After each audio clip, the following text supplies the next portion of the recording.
শহীদুল্লাহ খান মাদানী সাহেব উনি তথ্য জালিয়াতির ক্ষেত্রে ভয়ঙ্করতম একটি কাজ করেছেন। তিনি হানাফি মাযহাবের ইমাম আবু হানিফা রাহিমাহুল্লাহর নামেই উনি ইলমি খেয়ানত করেছেন। উনার সম্পাদনায় এই যে সহিহ বুখারীটা বের হয়েছে, সেখানেও এই জালিয়াতির আশ্রয় নেওয়া হয়েছে। হয় শহীদুল্লাহ খান মাদানী সাহেব এখানে আরবি ইবারত বুঝেন নাই, বা উনি বুঝে থাকলে স্পষ্টভাবে এখানে উনি ভয়ঙ্করতম একটি ইলমি খিয়ানত করেছেন এবং ইমাম আবু হানিফা রাহিমাহুল্লাহর উপর একটি মিথ্যা অপবাদ দিয়েছেন। শহীদুল্লাহ খান মাদানী সাহেবের রচনার মধ্যে যেমন ওনার বইয়ের মধ্যে এই তথ্য সন্ত্রাসটি রয়েছে, ইলমি খিয়ানত রয়েছে, অনুরূপভাবে তার সম্পাদনায় যে সহিহ বুখারী বের হয়েছে সেটার মধ্যে একই ইলমি খিয়ানত করা হয়েছে।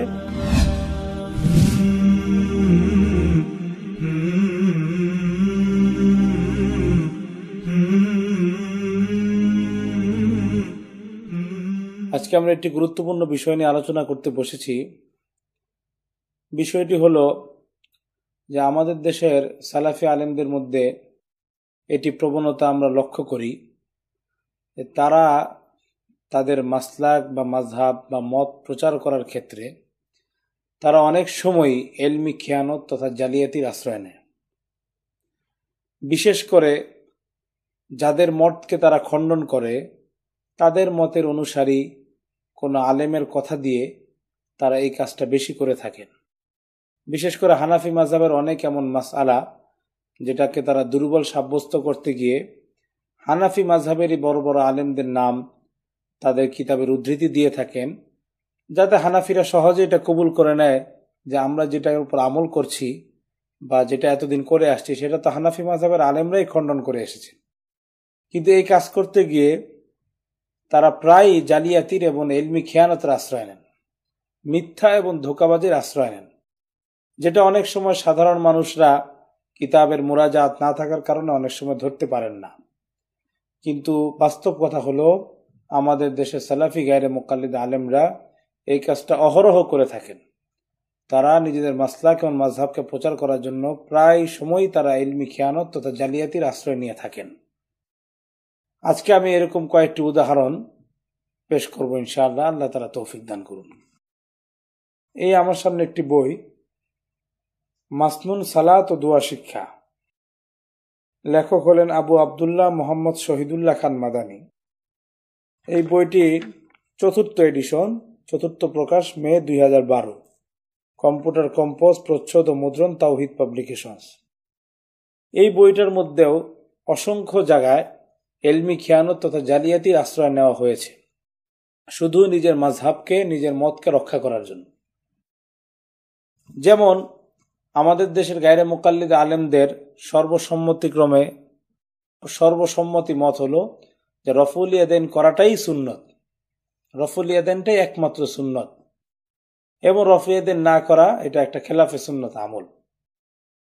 তো এই কথাটা তারা প্রতিষ্ঠিত করার জন্য তারা হানাফি মাযহাবের বড় বড় আলেমদের কথাকে তারা উদ্ধৃত করেন, যে তারাও বলেছেন যে রফউল ইয়াদাইন না করার হাদিসগুলো বাতিল, ভিত্তিহীন, রফউল ইয়াদাইন করাটাই শক্তিশালী। এটা অনেক হানাফি মাযহাবের আলেমদের নামেই তারা তথ্য জালিয়াতি করেছে। এই বইটির মধ্যে শহীদুল্লাহ খান মাদানী সাহেব উনি তথ্য জালিয়াতির ক্ষেত্রে ভয়ঙ্করতম একটি কাজ করেছেন। তিনি হানাফি মাযহাবের ইমাম আবু হানিফা রাহিমাহুল্লাহর নামেই উনি ইলমি খিয়ানত করেছেন। যে ইমাম আবু হানিফা রাহিমাহুল্লাহই বলেছেন যে রফউল ইয়াদাইন না করে নামাজ পড়লে, রুকুতে যাওয়ার সময়, রুকু থেকে ওঠার সময় রফউল ইয়াদাইন না করলে যে করবে না সে গুনাহগার হবে। তো স্বাভাবিকভাবেই কোন হানাফি মাযহাবের কোন অনুসারী যখন এটা পড়বেন যে ইমাম আবু হানিফাই তো বলেছেন, তখন স্বাভাবিকভাবেই সে এটা বুঝবে যে এতদিন আমি যেটা আমল করেছি এটা ভুল, খোদ এটা আমাদের ইমামই বলেছেন। তো শহীদুল্লাহ খান মাদানী সাহেব কি লিখেছেন আমি সেটা এখন আগে দেখাচ্ছি। ওনার এই বইয়ের ৭৯ নম্বর পৃষ্ঠায় উনি লিখেছেন, লক্ষণীয় যে হানাফি মাযহাবের বিশিষ্ট মুহাদ্দিস আল্লামা আইনি হানাফি রহমতুল্লাহ আলাইহি রুকুতে যাওয়ার আগে 2 হাত তোলার ব্যাপারে ইমাম আবু হানিফা রাহিমাহুল্লাহ সম্পর্কে লিখেছেন, ইমাম আবু হানিফা হতে বর্ণিত আছে যে তা রফউল ইয়াদাইন ত্যাগ করলে গুনাহ হবে। লক্ষণীয় যে হানাফি মাযহাবের বিশিষ্ট মুহাদ্দিস আল্লামা আইনি হানাফি রহমতুল্লাহ আলাইহি রুকুতে যাওয়ার আগে দুহাত তোলার ব্যাপারে ইমাম আবু হানিফা রাহিমাহুল্লাহ সম্পর্কে লিখেছেন, ইমাম আবু হানিফা হতে বর্ণিত যে রফুল ইয়াদাইন ত্যাগ করবে সে গুনাহগার হবে। অতএব প্রতিটি মুসলিমের আল্লাহর উপর ভয় রেখে গোরামি ও মিথ্যার আশ্রয় বাদ দিয়ে সহিহ হাদিসের উপর আমল করা উচিত। আল্লাহ তাআলা তৌফিক দান করুন। তো এখানে শহীদুল্লাহ খান মাদানী সাহেব হানাফি মাযহাবের অনেক বড় একজন আলেম, বদরুদ্দিন আইনি রাহিমাহুল্লাহ, ওনার উদ্ধৃতিতে উল্লেখ করেছেন যে ইমাম আবু হানিফা রাহিমাহুল্লাহ বলেছেন যে যারা রুকুতে যাওয়ার সময় রুকু থেকে ওঠার সময় রফুল ইয়াদাইন করবে না তারা গুনাহগার হবে।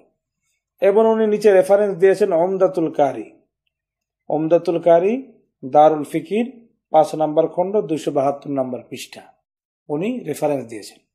তো স্বাভাবিকভাবে এটা যে দেখবে, কোন সাধারণ মানুষ যখন দেখবে তখন সে পেরেশান হয়ে যাবে যে বদরুদ্দিন আইনি উনি হানাফি মাযহাবের আলেম, উনি নকল করছেন আবু হানিফা রাহিমাহুল্লাহ থেকে যে রুকুতে যাওয়ার সময় রুকুতে ওঠার সময় রফুল ইয়াদাইন না করলে গুনাহগার হবে। স্বাভাবিকভাবে সাধারণ একজন মানুষের মধ্যে পেরেশানি আসতে পারে। কিন্তু আমরা স্পষ্ট ভাষায় বলে দিতে চাই, এখানে এই বইয়ের লেখক এখানে চরমতর তথ্য সন্ত্রাস করেছেন, চরমতর ইলমি খিয়ানত করেছেন এবং ভয়ঙ্করতম জালিয়াতির আশ্রয় নিয়েছেন। ওমদাতুল কারির মধ্যে এই কথা নেই, ওমদাতুল কারির মধ্যে এই কথা নেই যে রুকুতে যাওয়ার সময় রফুল ইয়াদাইন না করলে সে গুনাহগার হবে। ইমাম আবু হানিফা রাহিমাহুল্লাহ বলেছেন, এই কথা নেই। এই হলো ওমদাতুল কারি, বদরুদ্দিন আইনি রাহিমাহুল্লাহ লিখিত কিতাব ওমদাতুল কারি শরহ সাহিহিল বুখারী, 4 নম্বর খণ্ডে 379 নম্বর পৃষ্ঠা রফুল ইয়াদাইনের বহসে যেটা আছে সেটা আমি দেখাচ্ছি। ওয়াফি তাওদীহ থুম্মা আল মাশহুর আন্নাহু লা ইয়াজিবু শাইউন মিনার রাফঈ ওয়া হুকিয়া আল ইজমাউ আলাইহি। তাওযীহ নামক কিতাবে আছে যে এটা প্রসিদ্ধ কথা যে কোনো রফুল ইয়াদাইনি, রফুল ইয়াদাইন চাই সেটা তাকবীরে তাহরিমার সময় হোক বা অন্য কোনো সময় হোক, কোনো রফুল ইয়াদাইনি ওয়াজিব নয়। ওয়া হুকিয়া আল ইজমা আলাইহি, এবং এটার উপর ইজমাও তারা নকল করেছেন। তবে ওয়া হুকিয়া আন দাউদ ইজাবুহু ফি তাকবীরাতিল ইহরাম, তবে দাউদ রহমতুল্লাহ আলাইহি থেকে বর্ণিত আছে যে তিনি বলেন যে তাকবীরে তাহরিমার সময় রফুল ইয়াদাইন করা ওয়াজিব, তাকবীরে তাহরিমার সময় রফুল ইয়াদাইন করা ওয়াজিব। ওয়াবিহি ক্বালা ইবনু সাইয়ার মিন আসহাবিনা, আমাদের লোকদের মধ্যে থেকে ইবনু সাইয়ারও এই মত পোষণ করেছেন, অর্থাৎ তাকবীরে তাহরিমার সময় রফুল ইয়াদাইন করা ওয়াজিব। ওয়া হুকিয়া আন বাদিল মালিকিয়া ওয়া হুকিয়া আন আবি হানিফা মা ইয়াক্তাদিল ইসমা বিতারকিহি, তবে মালিকি মাযহাবের কতক আলেম থেকে অনুরূপভাবে ইমাম আবু হানিফা থেকে বর্ণিত আছে মা ইয়াক্তাদিল ইসমা বিতারকিহি, যে তাকবীরে তাহরিমার সময় যে রফুল ইয়াদাইন ত্যাগ করবে সে গুনাহগার হবে। মালিকি মাযহাবের কতক ব্যক্তি থেকে এবং ইমাম আবু হানিফা থেকে বর্ণিত আছে মা ইয়াক্তাদিল ইসমা বিতারকিহি, যে তাকবীরে তাহরিমার সময়, তাকবীরে তাহরিমার সময় যে রফুল ইয়াদাইন ত্যাগ করবে তাহলে সে গুনাহগার হবে। তো এখানে যে কথা আছে ওমদাতুল কারি মধ্যে সেটা হলো তাকবীরে তাহরিমা সম্পর্কে, যে তাকবীরে তাহরিমার ব্যাপারে ইমাম আবু হানিফা রাহিমাহুল্লাহ বলেছেন যে তাকবীরে তাহরিমার সময় রফুল ইয়াদাইন না করলে গুনাহগার হবে। কিন্তু আফসোসের বিষয় তরজমার মধ্যে শহীদুল্লাহ খান মাদানী সাহেব তুলে দিয়েছেন আল্লামা আইনি হানাফি রাহিমাহুল্লাহ রুকুতে যাওয়ার আগে 2 হাত তোলার ব্যাপারে ইমাম আবু হানিফা সম্পর্কে লিখেছেন, ইমাম আবু হানিফা হতে বর্ণিত তার রফুল ইয়াদাইন ত্যাগ করলে গুনাহ হবে। এখানে রুকুতে যাওয়ার কথা লিখেছেন শহীদুল্লাহ খান মাদানী সাহেব, কিন্তু বাস্তবে এটা রুকুতে যাওয়ার রফুল ইয়াদাইনের ব্যাপারে ইমাম আবু হানিফা বলেন নাই, বরং তাকবীরে তাহরিমা রফুল ইয়াদাইনের ব্যাপারে বলেছেন। এবং এর পরের লাইনেই রয়েছে, এর পরের লাইনেই তো রয়েছে ওয়াইন্দা আবি হানিফা ওয়া আসহাবিহি লা ইয়ারফাউ ইয়াদাই ইল্লা ফিত তাকবীরাতিল উলা, আর ইমাম আবু হানিফা এবং তার শাগরিদদের মত হলো যে মুসল্লি কেবল তাকবীরে উলার সময় রফুল ইয়াদাইন করবে, অন্য সময় করবে না। এক লাইন পরেই তো আছে, এক লাইন পরেই আছে যে তাকবীরে তাহরিমার সময় রফুল ইয়াদাইন করবে, অন্য কোনো সময় করবে না। কিন্তু শহীদুল্লাহ খান মাদানী সাহেব লিখে দিলেন যে ইমাম আবু হানিফার মত হলো যে রুকুতে যাওয়ার সময় যে রফুল ইয়াদাইন করবে না সে গুনাহগার হবে। অথচ এখানে স্পষ্ট ভাষায় বলা হয়েছে আবু হানিফা যে এই কথাটা বলেছেন রফুল ইয়াদাইন না করলে গুনাহগার হবে, এটা তাকবীরে তাহরিমার ক্ষেত্রে বলেছেন, তাকবীরে তাহরিমার রফুল ইয়াদাইনের ক্ষেত্রে বলেছেন। এবং এক লাইন পরেই বদরুদ্দিন আইনি লিখে দিয়েছেন যে আবু হানিফার মত হলো কেবল তাকবীরে উলার সময় রফুল ইয়াদাইন করবে, অন্য কোনো সময় করবে না। তো পরিষ্কার এখানে কথা স্পষ্ট, হয় শহীদুল্লাহ খান মাদানী সাহেব এখানে আরবি ইবারত বুঝেন নাই, বা উনি বুঝে থাকলে স্পষ্টভাবে এখানে উনি ভয়ঙ্করতম একটি এলমি খিয়ানত করেছেন এবং ইমাম আবু হানিফা রাহিমাহুল্লাহর উপর একটি মিথ্যা অপবাদ দিয়েছেন যে তিনি বলেছেন রুকুতে যাওয়ার সময় রফুল ইয়াদাইন না করলে গুনাহগার হবে। এটা শুধু শহীদুল্লাহ খান মাদানী সাহেবের এই বইটির মধ্যেই নয়, শহীদুল্লাহ খান মাদানী সাহেবের সম্পাদনায় একটা সহিহ বুখারী বের হয়েছে আল্লামা আলবানী একাডেমি থেকে। শহীদুল্লাহ খান মাদানী সাহেবের সম্পাদনায় শেখ মনসুরুল হক, শেখ শহীদুল্লাহ খান মাদানী, মোহাম্মদ জাহাঙ্গীর আলম, উনার সম্পাদনায় এই যে সহিহ বুখারীটা বের হয়েছে সেখানেও এই জালিয়াতির আশ্রয় নেওয়া হয়েছে। সহিহ বুখারী আল্লামা আলবানী একাডেমির প্রথম খণ্ডের 520 নম্বর পৃষ্ঠায় নিচের দিকে লিখা আছে, আল্লামা বদরুদ্দিন আইনি হানাফি রাহিমাহুল্লাহ রুকুর পূর্বে রফুল ইয়াদাইন করার ব্যাপারে ইমাম আবু হানিফা সম্পর্কে লিখেছেন, ইমাম আবু হানিফা সূত্রে বর্ণিত হয়েছে যে তা ত্যাগ করলে গুনাহ হবে। উমদাতুল কারী 5/272। শহীদুল্লাহ খান মাদানী সাহেবের রচনার মধ্যে যেমন উনার বইয়ের মধ্যে এই তথ্য সন্ত্রাসটি রয়েছে, এলমি খিয়ানত রয়েছে, অনুরূপভাবে তার সম্পাদনায় যে সহিহ বুখারী বের হয়েছে সেটার মধ্যে একই এলমি খিয়ানত করা হয়েছে যে আবু হানিফা রাহিমাহুল্লাহ নাকি বলেছেন যে রফুল ইয়াদাইন যে করবে না রুকুতে যাওয়ার আগে সে গুনাহগার হবে। এবং এখানেও হাওলা দেওয়া হয়েছে উমদাতুল কারী, এখানেও হাওলা দেওয়া হয়েছে উমদাতুল কারী, কিন্তু উমদাতুল কারীতে বাস্তবে যে মাসলা সেটা হলো তাকবীরে তাহরিমার সময় রফুল ইয়াদাইন না করলে আবু হানিফা থেকে মত বর্ণিত হয়েছে যে তিনি বলছেন যে সে গুনাহগার হবে। এবং এর পরের লাইনেই আছে যে মুসল্লি কেবল তাকবীর উলার সময় রফুল ইয়াদাইন করবে, অন্য সময় করবেন, এটাই ইমাম আবু হানিফার মাযহাব।